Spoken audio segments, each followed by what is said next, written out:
안녕하세요. 천막장군입니다. 이번 작업은 판넬 창고 가설 건축물입니다. 우선 공장에서 창고 제작을 위한 바닥틀을 제작해 줍니다. 들어간 자재는 아연각 파이프입니다. 각 파이프 재단은 정밀하게 재단하기 위해 밴드솔을 사용하여 재단합니다. 재단 후 이렇게 임시가 접하여 정확한 간격마다 속살로 넣어주어 튼튼하게 제작합니다. 모든 속살을 가접하면 모든 파이프 연결부 전체를 빠짐없이 전체 부분 용접 작업을 해줍니다. 틀 제작을 마치면 녹, 부식 방지 차원에서 낙하로 용접 부위 모두 칠해줍니다. 현장 달려가는 중 현장에 도착해서 제작한 틀을 내려주고 바닥에 맞춰 높이를 맞춰줍니다. 이때 정확하게 높이를 맞춰주지 않는다면 추후에 꿀렁임이 있을 수 있어 꼼꼼하게 작업합니다. 그리고 용접 작업으로 고인 부분이 이탈하지 않도록 고정해줍니다. 틀 높이를 맞췄다면 미리 주문해둔 사이즈에 맞는 합판을 타카를 사용해 고정해줍니다.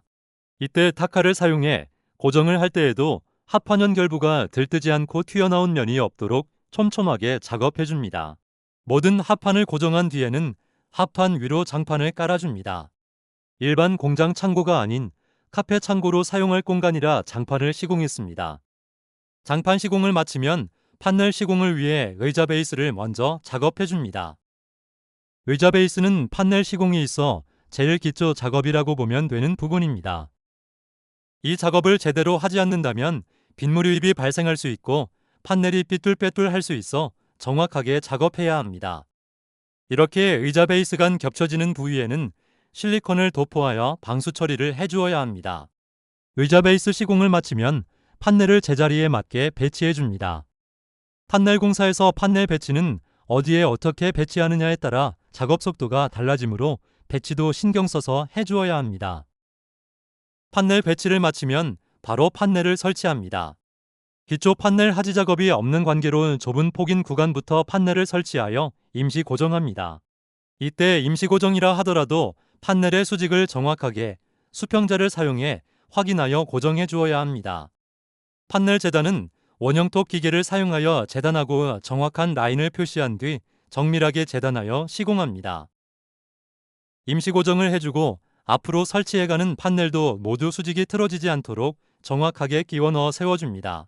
창문이 들어가는 자리에는 창틀 사이즈에 맞춰 약간의 재단을 해준 뒤에 판넬을 끼워 주어야 합니다.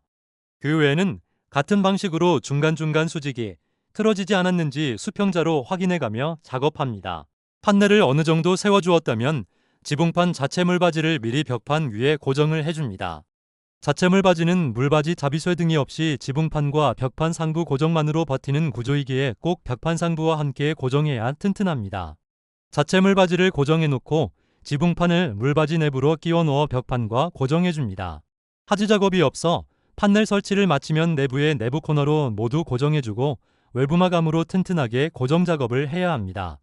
모든 판넬을 세워주고 나서 지붕 위에서 측면과 상부 그리고 물바지 마감 작업을 합니다. 판넬만 다 세워놔도 이렇게 깔끔한 모습을 볼 수 있습니다. 마감 작업이 완료되면 더욱더 깔끔합니다. 모든 마감이 끝나고 판넬 창고 내부를 바라보면 이렇게 깔끔한 모습으로 완성된 모습을 볼 수 있습니다. 창고 내부에 사용할 자재 다이도 원하시는 사이즈에 맞춰 직접 제작하여 설치하여 드렸습니다. 천막장군은 일반 건축과 가설 건축 할 것 없이 건축에 관한 모든 작업을 직접 하기에 모든 과정을 한 번에 수행할 수 있습니다. 외부 마감은 이렇게 물음통 작업까지 하여 배수 역할을 할 수 있도록 작업해 주었습니다. 이번 공사 사이즈는 1.6m 주 8m, 판넬 창고로 시공 금액은 800만 원입니다. 영상에 나오듯 EPS 판넬이 아닌 일반 판넬로 시공할 경우 시공 금액이 더 저렴합니다. 판넬 창고를 가설 건축물 허가를 받고 정식 사용하고 싶을 땐 천막장군을 찾아주세요. 작업 끝.